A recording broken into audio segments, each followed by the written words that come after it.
Amis lecteurs, amis téléspectateurs, amis du Congo, dans le cadre de la série de conférences qu'il donne dans la communauté congolaise de l'étranger, M. Tchani, l'économiste que vous connaissez, qui ne se fatigue pas de communiquer, a été invité aujourd'hui ici à l'église internationale de Bruxelles par pasteur Kibutu pour une conférence.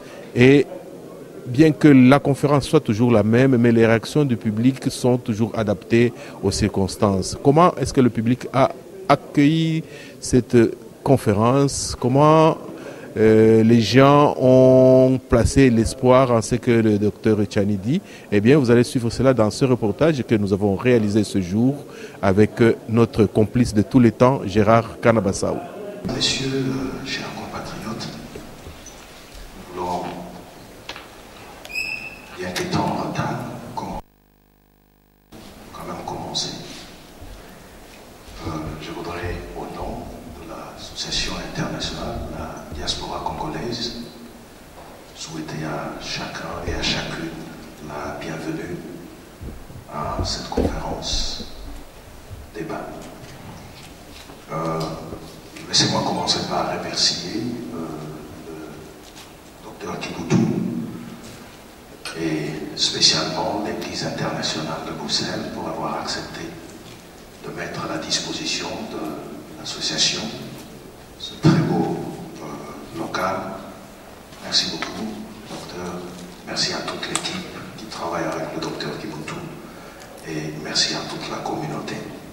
Et j'invite le docteur Tchani à commencer son exposé. Merci.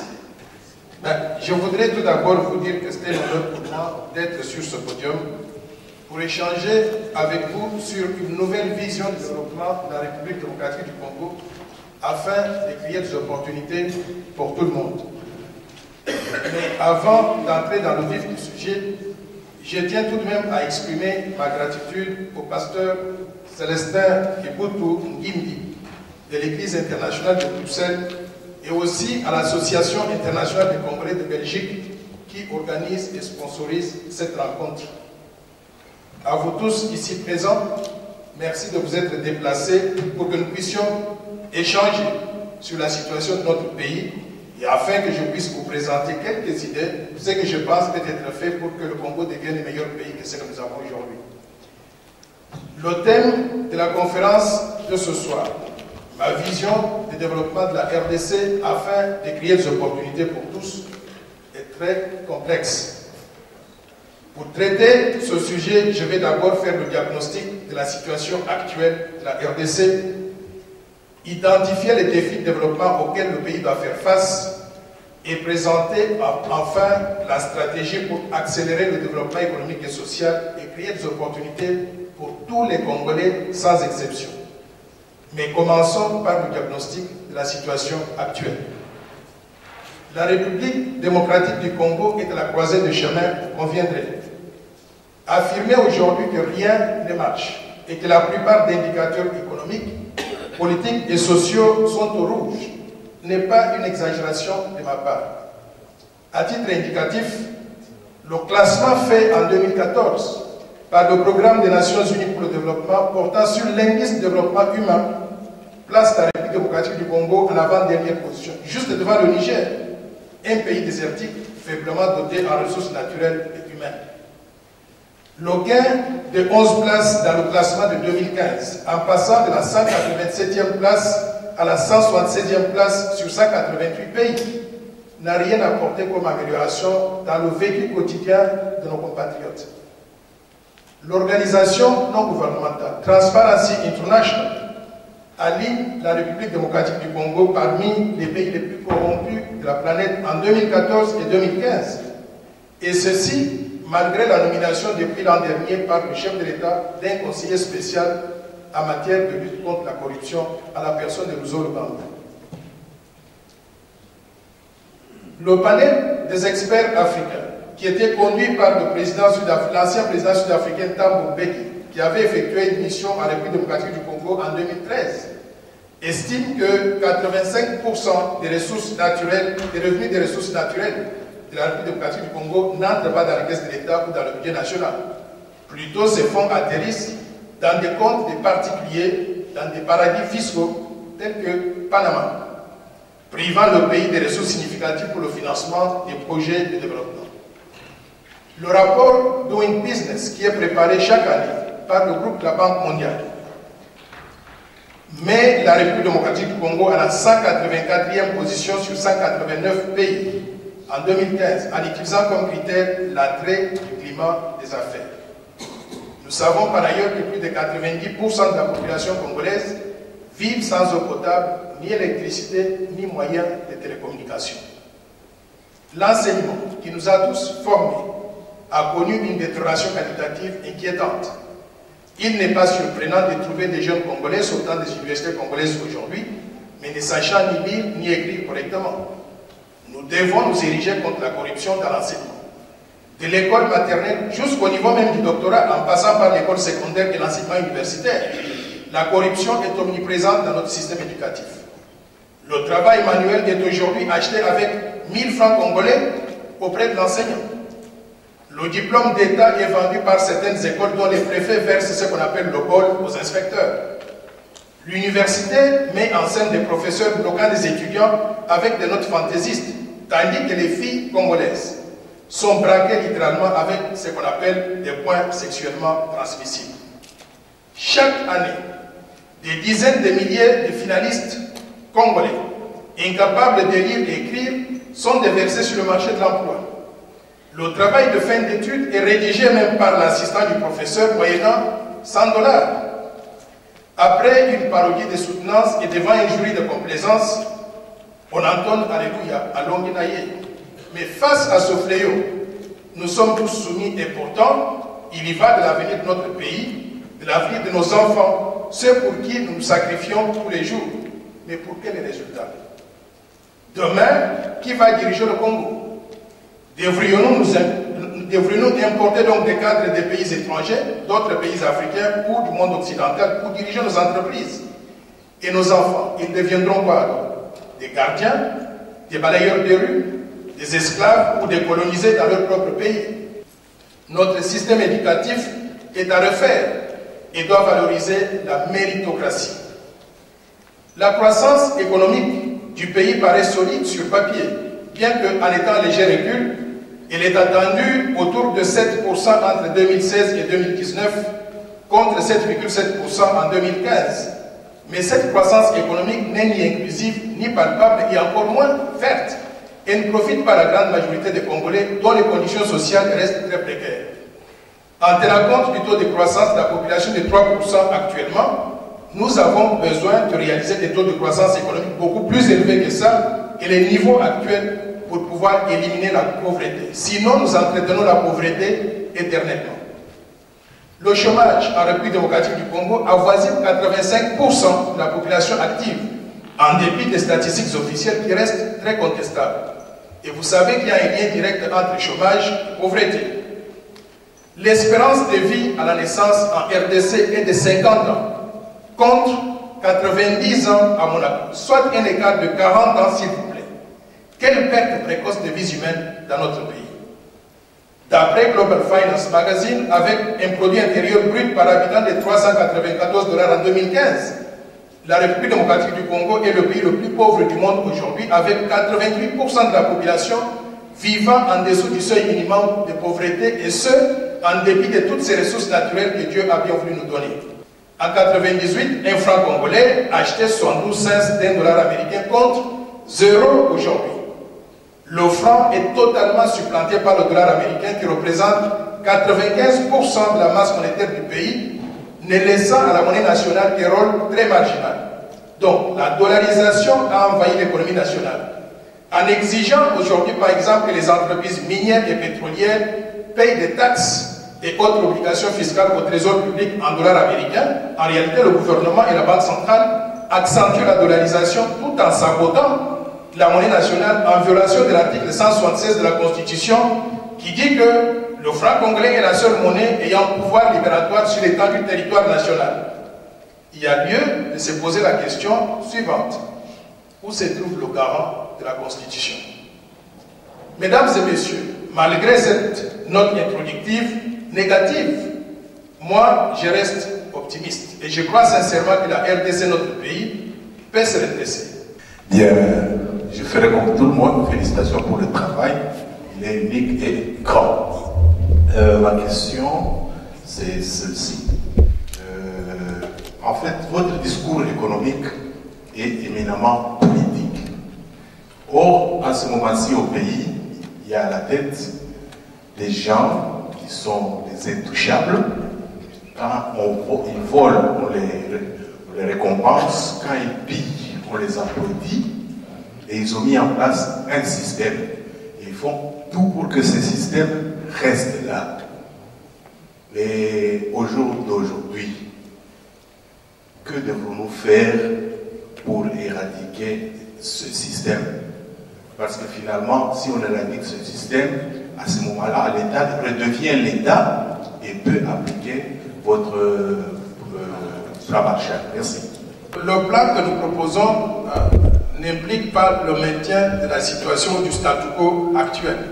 Si on devait maintenir le statu quo actuel, on n'a pas besoin donc de changer quoi que ce soit. Je considère que pour que nous puissions réaliser les objectifs de ce plan, on a besoin de changer non pas seulement au niveau individuel, mais au niveau global collectif.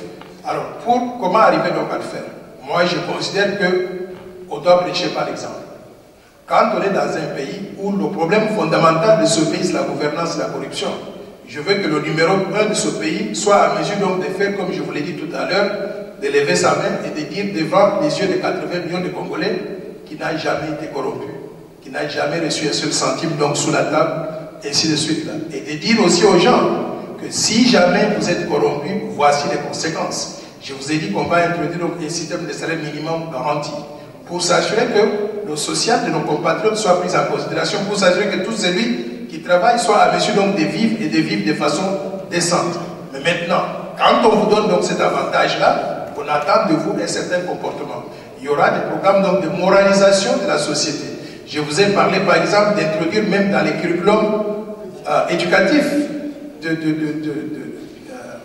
comment est-ce qu'on dit, l'éducation pour que les gens puissent savoir au niveau du primaire, du secondaire, de l'université que la corruption n'est pas acceptable. Mais ceux qui seraient attrapés avec la main dans la poche, je vous ai dit qu'on va instituer un système de hotline, c'est-à-dire une ligne téléphonique qui va être connue de tout le monde. On va faire la publicité. Vous êtes dans un camp comme celui que je vais donc de mentionner, appelez cette ligne téléphonique et faites le rapport en disant telle personne vous demande de l'argent. Trouvez donc des moyens pour qu'il y ait des services donc de justice qui aillent mener l'enquête. Mais quand on trouve que la personne a violé donc la loi sur la corruption, cette personne va non seulement perdre son travail, mais il y aura des amendes donc appropriées, qui incluent donc la prison pendant un certain temps, ou même l'interdiction même d'exercer des fonctions publiques.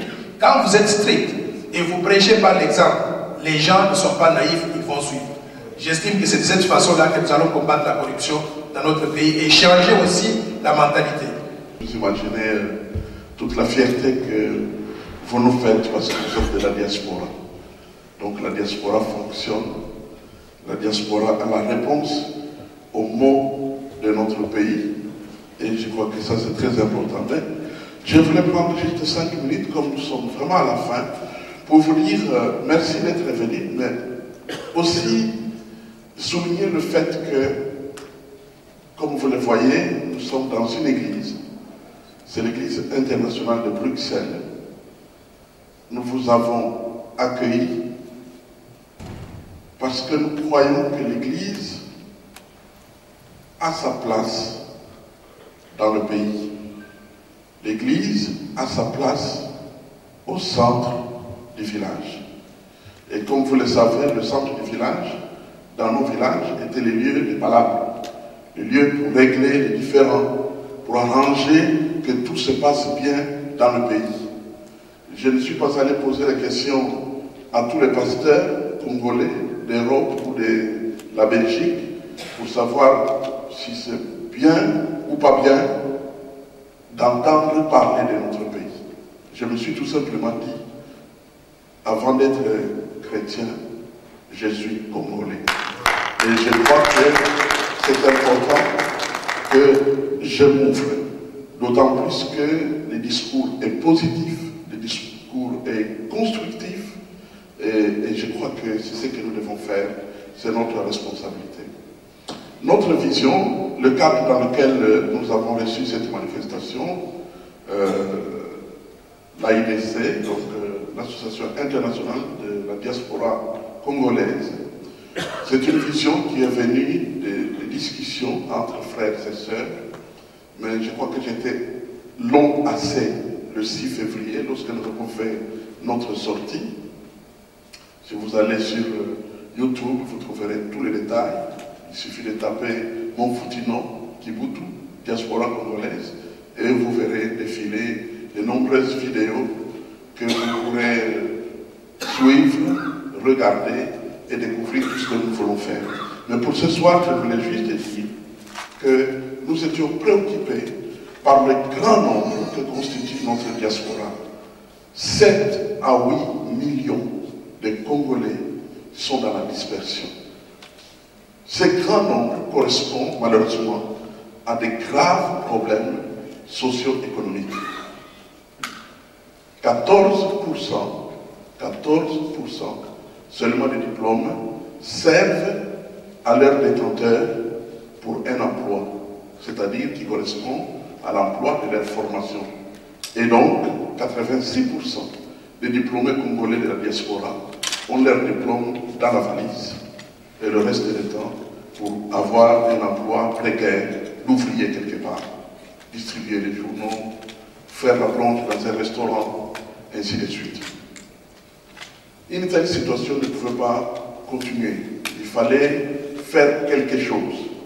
Et c'est comme ça qu'avec des amis, nous nous sommes réunis depuis un bon bout de temps, depuis 3 mois plus exactement, et nous parcourons les différentes villes pour conscientiser notre peuple afin que nous puissions venir ensemble et essayer de résoudre ce problème.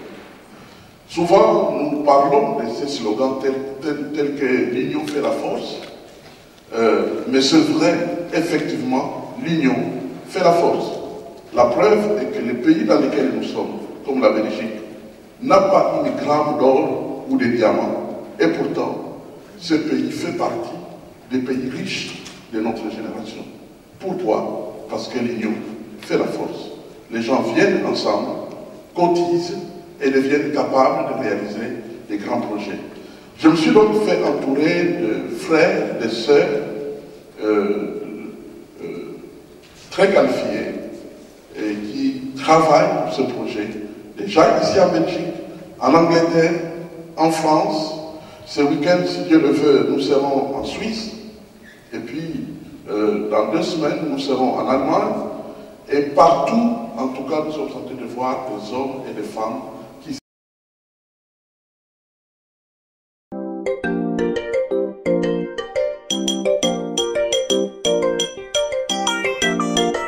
s'intéressent à venir ensemble pour pouvoir être forts ensemble. Je ne vais pas prendre de tout votre temps, je voudrais vraiment me contenter de dire ce que je viens de dire. Donc il y a 2 objectifs que nous visons. Le premier objectif, c'est nous rendre visibles, c'est-à-dire par l'organisation des congrès ou des occasions comme celle-ci, nous pouvons venir pour nous instruire mutuellement autour de notre pays, mais autour de notre besoin d'être unis et d'être efficaces dans les pays où nous vivons. Nous souffrons parfois de discrimination, des injustices de toutes sortes. Quand nous venons ensemble, nous pouvons être efficaces, nous pouvons revendiquer ce que nous voulons revendiquer. Je donne juste un exemple. Vous savez que nous avons environ 1 million de Congolais de la diaspora au Congo-Brazzaville. Récemment, 40 000 ont été chassés dans des conditions que vous connaissez. Mais personne n'a levé le petit doigt. C'est comme si c'était le peuple de personne. Personne n'a levé le petit doigt pour dire qu'avez-vous fait là-bas au Congo-Brazzaville? Pourquoi vous l'avez fait? Et qu'est-ce que vous avez prévu là-bas au Congo-Kinshasa pour les accueillir? Rien. Pourquoi? Parce que nous ne sommes pas organisés. C'est pourquoi nous pensons qu'il faut vraiment que nous puissions, sur un plan global et international, que nous puissions nous organiser pour être efficaces. Nos comités sont ouverts. Ils s'appellent tous comités provisoires, simplement pour dire que qui veut entrer pour être plus efficace, parce qu'il a plus de temps et plus de talent pour pouvoir aider notre association, il sera toujours le bienvenu. En sorte que nous pouvons travailler ensemble et que nous puissions remporter des grandes victoires. Voilà. Donc, il y a deux choses qui vont suivre très très bientôt. Il y aura un compte central, et ce compte central sera suivi des comptes satellites. Donc le compte central va se situer en Belgique, parce que c'est ici que se trouve la coordination internationale, donc l'équipe de base. Et c'est ici donc que nous aurons le compte central.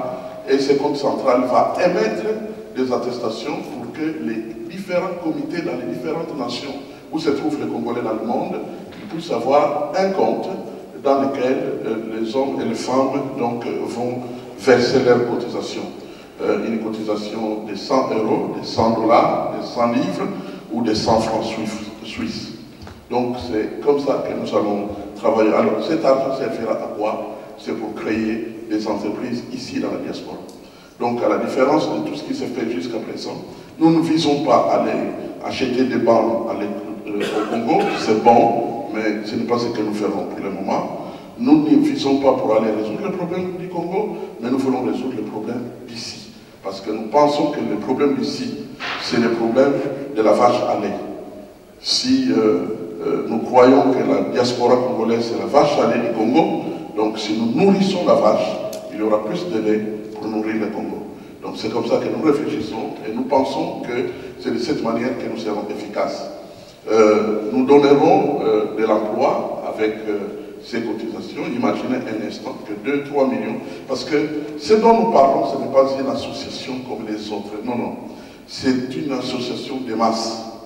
Si nous sommes 2000, 3000, les autres appelleraient ça succès, mais pour nous, c'est un échec cuisant. Parce que pour nous, c'est une association de masse. Cela veut dire que si nous sommes, par exemple, 2 millions, 3 millions d'adhérents, cela veut dire que nous pourrons avoir 300 millions d'euros. Alors avec ça, nous serons capables d'installer des entreprises dans 30, 40, peut-être villes où se trouve une grande concentration des Congolais de par le monde. Donc voilà ce que nous voulons réaliser. Nous donnons vraiment du temps à cela. Il y a toute une équipe efficace qui est engagée.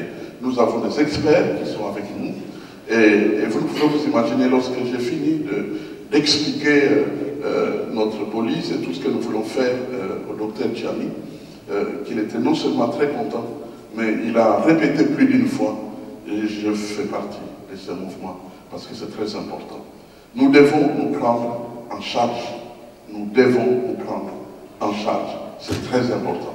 Et c'est là donc l'objectif. Nous avons écrit une petite brochure. Vous la trouverez à la table, à la sortie là-bas. Donc vous trouverez là. Ah bon, voilà. Donc on vous la distribue déjà. Donc vous pouvez lire et puis nous téléphoner, entrer en contact avec nous. Et comme ça, on pourra partager ensemble ce qu'on pourra. Donc voilà ce que je pourrais vous dire. Que Dieu vous bénisse. Merci d'être venu. Je suis le pasteur de cette église. Et je suis de la diaspora. Je milite pour la diaspora. C'est très important. Voilà. Monsieur Kabouya, vous venez d'assister à la conférence de Monsieur Tchani sur son plan Marshall pour la RD Congo. Comment avez-vous trouvé donc, sa présentation? C'est un plan très bien élaboré, consistant et costaud. Je l'ai beaucoup apprécié. Et ce que j'ai surtout apprécié, c'est le fait qu'il ait dit qu'il est prêt à s'assembler avec d'autres personnes pour pouvoir mettre son projet au profit de la République démocratique du Congo. Si je ne m'abuse, si vous êtes un militant de l'UDPS, un des grands partis de la République démocratique du Congo, est-ce que vous pourrez être preneur de ce genre de projet? Ou bien vous avez le vôtre qui est diamétralement opposé? Non, non, absolument. On peut l'intégrer. On peut l'intégrer, on ne refuse pas. L'UDPS fait toujours l'appel aux gens de bonne volonté, aux groupes de bonne volonté pour pouvoir se rapprocher d'elle et faire de la République donc un pays de droit. Voilà. Un dernier mot? Nous espérons que nous allons nous rassembler. L'union fait la force. Comme l'a déclaré M. Noël Tchani tout à l'heure. Monsieur Kabouya, nous vous remercions. Merci beaucoup. Bon. Je peux dire que sa communication, elle est très bonne.